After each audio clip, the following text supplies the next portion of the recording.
It was a cold, gray Wednesday in Washington, the kind of day where the marble buildings feel more like a fortress than a home for the people. I sat there looking at the news, watching a man walk into a room to defend the very idea of the law itself. That man was Jack Smith. Now, folks, before we get into the heart of this, I want to ask you to do something. If you believe that our laws should mean the same thing for a person in a high office as they do for the person working the night shift in Scranton, then I need you to join us, subscribe to this channel, and become a member. Be a part of this fight for the soul of our nation. We need your voice now more than ever. Jack Smith didn't walk into that hearing room looking for a fight, but he didn't walk in looking to apologize either. He stood before a group of folks who have spent months, years, really trying to tear down anyone who dares to ask a tough question. The House Judiciary Committee, led by people who see more interest in protecting one man than protecting our Constitution, called him there to answer for his work. They wanted to make it look like a witch hunt. They wanted to say he was just a political tool. But Jack, he looked them right in the eye. He told them the truth, even if it wasn't what they wanted to hear. He said his team found proof, not just a hunch, not just a rumor, but proof beyond a reasonable doubt that Donald Trump conspired to overturn an election. Think about that for a second. We're talking about the bedrock of who we are. If you can't trust the vote, what do you have left? I've seen a lot in my time in public service, but the way they're trying to rewrite history right now, it breaks my heart. They wanted this hearing behind closed doors. Jack wanted it in public. He wanted you to hear it, but they kept the doors shut. Why? Because the truth is a powerful thing, and some people in power today are scared to death of it. They want to tell you that the law is just a weapon, but I'm telling you, the law is supposed to be our shield. It's supposed to be what keeps us free. And when I see a career prosecutor being treated like a criminal just for doing his job, I know we've got a long way to go to get back to who we're supposed to be. When you look at what happened in that room, you see two very different visions of America. On one side, you've got Jack Smith, a man who has spent his life following the facts wherever they lead. He told those lawmakers he didn't care about political parties. He didn't care about who was running for what office. He said if he were asked today to prosecute a former president based on those same facts, he'd do it again in a heartbeat. That's what courage looks like, folks. That's what it means to have a government of laws, not of men. But then you look at the other side. You look at the current administration and the folks in Congress who are doing their bidding. They're talking about retribution. They're calling Jack Smith a criminal just for bringing cases that a grand jury of regular citizens, people like you, decided were worth bringing. They're even going after the phone records and the private lives of the people who work for him. It's a pattern we've seen over and over again from Donald Trump. If you don't show him absolute loyalty, he tries to destroy you. But the presidency isn't about loyalty to a person. It's about loyalty to the United States of America. It's about the oath you take to the Constitution. I feel the weight of this. I really do. When I was in that Oval Office, I made sure the Justice Department was independent. I didn't tell them who to investigate or who to let off the hook, because that's not how it works in a democracy. That's how it works in a tin pot dictatorship. And yet, here we are in 2025, watching the current president use the power of the White House to bully a prosecutor. They're trying to make people afraid to do their jobs. They want the next person who sees something wrong to think twice before speaking up. They want you to think that the whole system is rigged, so you'll just give up. But we can't give up. Americans deserve a leader who respects the law, not someone who thinks they're above it. We deserve a system where the truth isn't something you hide behind a closed door. We deserve better than this constant chaos and the constant search for someone to blame. Now, you have to understand the scene in that room. Jack Smith didn't just show up and offer some vague answers. He brought the hammer down. He told those lawmakers straight to their faces that his team had developed proof beyond a reasonable doubt that Donald Trump engaged in a criminal scheme to overturn the 2020 election. Think about that phrase for a minute. Beyond a reasonable doubt. That's the highest bar we have in our legal system. It means it's not a guess, it's not a political theory, and it's sure as heck not a witch hunt. It's the truth backed by cold, hard evidence. But here's the kicker, folks. Even though Jack Smith asked for this hearing to be public so you could see it, so you could hear it for yourself, the folks in charge decided to keep the doors shut. They wanted to do it in private. Why do you think that is? In my experience, when people are shouting about transparency, but then they lock the doors, it's because they're afraid of what the public will see. They're afraid of a man who is intimidated by a subpoena or a shouting congressman. Jack told them that the decision to indict was his and his alone. He didn't do it because of some political memo. He did it because he saw the facts. He talked about how the former president and his associates tried to pressure members of Congress to delay certifying the election. He wasn't talking about political speech. He was talking about a criminal conspiracy to stop the will of the people. It makes me lean back in my chair and wonder, when did we become a country where trying to steal an election is treated like a minor disagreement? We're better than this. Americans deserve a leader who views the peaceful transfer of power as a sacred duty, not a hurdle to be cleared. We deserve a system where the facts aren't hidden behind a closed door because they don't fit a certain political narrative. While Jack was in there defending the law, the folks on the committee were busy trying to turn the tables. They started grilling him about phone records, specifically the records of some of those very same lawmakers. They're calling it an abuse of power. But Jack didn't blink. He told them, "I did not select the individuals involved. President Trump selected them." What he meant was simple. If you're making calls to help someone overturn an election, those calls become part of the evidence. It doesn't matter if you have a congressman title in front of your name. The law doesn't care about your title. It cares about what you did.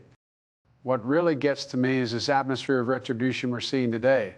The current administration isn't just trying to defend the president. They're trying to punish the people who investigated him. They're going after career prosecutors, the people who keep our system running, regardless of who's in the White House. They want to make it so that if you stand up for the truth, you'll be the one under investigation. That's not how a healthy democracy works. That's how you break a country. I remember my dad used to say, "Joey, a job is about a lot more than a paycheck. It's about your dignity." Well, I think public service is about a lot more than just holding a title. It's about your integrity. When I see these career folks, people who have served under Republicans and Democrats alike, being dragged through the mud just for doing their jobs, it makes me angry. It should make you angry too. We deserve a government that respects the people who keep us safe and keep us free. We deserve a leader who doesn't use the Justice Department as a personal law firm to settle scores. We've got to get back to a place where we trust our institutions, and that starts with a leader who respects them.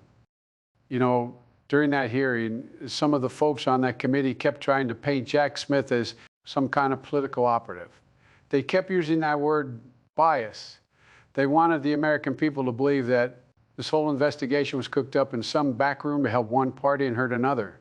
But Jack, he didn't flinch. He told them point blank that his team followed the evidence, period. He reminded them that the people working on these cases are career professionals. These aren't people who change their opinions based on who's winning in the polls. They're the ones who stay in the job when presidents come and go. It tells you a lot about where we are today, that simply doing your job without picking a side is seen as a threat. When I was in the White House, I had a rule. I didn't talk to the Attorney General about ongoing investigations, not because I didn't have opinions. I'm a human being, I've got plenty of them, but because the American people need to know that the scales of justice aren't being tipped by the person sitting behind the resolute desk. If the president can just tell the law who to go after and who to protect, then we don't have a democracy anymore. We have a playground for the powerful. And that's the broader pattern I'm seeing across our country right now. It's not just about one hearing or one prosecutor. It's an attempt to make you believe that everything is a scam. They want you to think that the courts are rigged, the FBI is corrupt, and the truth is whatever the loudest person says it is. When you destroy people's trust in the law, you're pulling the threads out of the American flag. You're making it so that neighbors don't trust neighbors. But I know the American people, I know you want a fair shake. You want to know that if you work hard and follow the rules, the system will work for you, not against you. We deserve a leader who builds that trust back up instead of tearing it down every single morning for a headline and the conversation turned to the classified documents, those boxes found at Mar-a-Lago. Now, I want you to think about this for a second. We're talking about our nation's most sensitive secrets, secrets about our military, our nuclear programs, our plans for defending our allies. These are things that, if they get into the wrong hands, put our brave men and women in uniform at risk. Jack Smith stood his ground on this too. He defended the evidence his team gathered, showing that these documents weren't just forgotten in a closet. They were kept, they were hidden, and the government was lied to when it tried to get them back. The defense we're hearing from the current administration is that a president can basically do whatever he wants with these secrets. They're saying he has absolute immunity or that these papers somehow belong to him personally. But let's be clear, Those documents belong to you.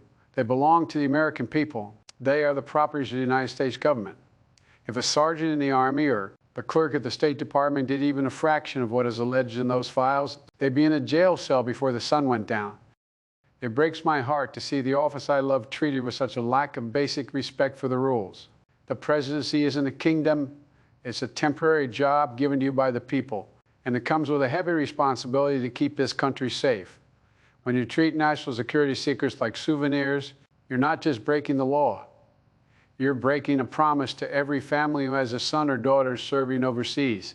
We deserve a leader who understands the weight of that responsibility. We deserve someone who knows that the top secret stamp isn't a suggestion. It's a shield that keeps our country whole. We can do better in this chaos, folks. We have to, because the world is watching, and our kids are watching too. They need to see that in America. No one is so big that they can ignore the rules the rest of us have to live by. Folks, there was a moment in that room that really got to the heart of what's at stake here.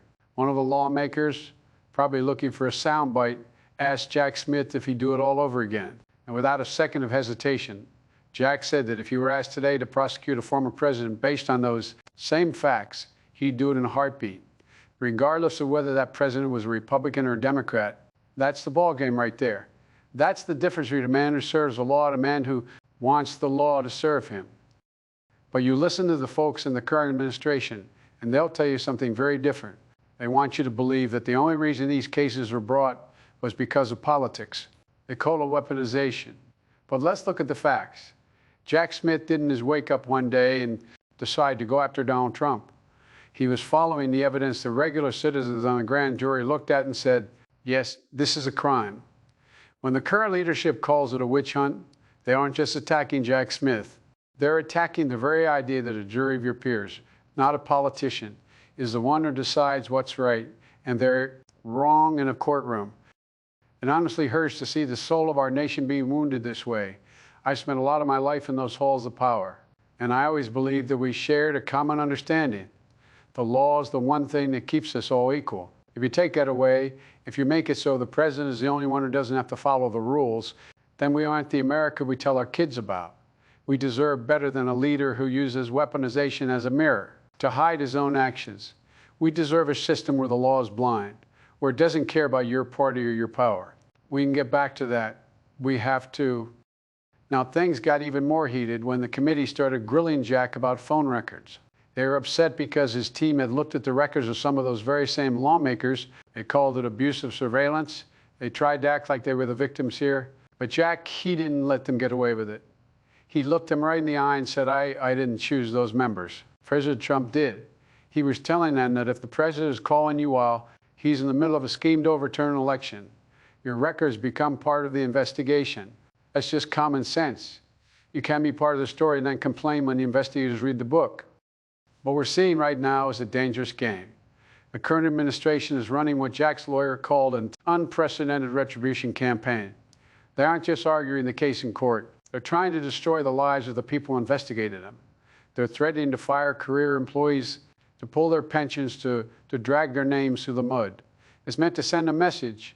Don't you dare hold me accountable. That's not how a leader acts. That's how a bully acts. And in America, we don't let bullies run the show.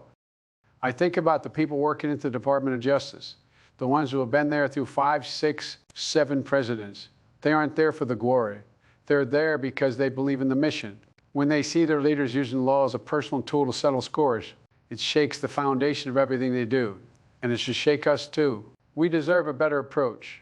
We deserve a leader who respects the process even when it's uncomfortable. We deserve a government that spends its time solving your problems, like the cost of your groceries or the safety of your neighborhood, instead of spending every waking hour trying to get revenge on a prosecutor. We are a better country than this, folks. I know it in my bones. You know, there's something Jack Smith said during that hearing that's been ringing in my ears ever since. He told those lawmakers that the actions taken to overturn the 2020 election weren't just a political mistake. They were catastrophic for our democracy. Think about that word. Catastrophic, like a bridge collapsing or a dam breaking. When you try to stop the peaceful transfer of power, you aren't just fighting an opponent. You're trying to tear down the house we all live in. And the scary part is, The current folks in charge don't seem to care about the damage. They're too busy trying to settle old scores. I see it every day. They're trying to redefine what truth means. They want you to believe that if a fact makes the president look bad, then the fact must be fake. They want you to believe that the scientists, the judges, and the career investigators are all part of some secret plot. But the only plot I see is the one to keep the American people divided and distracted. While they're arguing over who gets to investigate the investigators, your roads are still crumbling, your healthcare costs are still too high, and your kids are wondering if their vote will even matter by the time they're old enough to cast it. We're at a turning point, folks. We can either be a country where the law is a steady hand that guides us, or we can be a country where the law is just a stick used by whoever is strongest at the moment.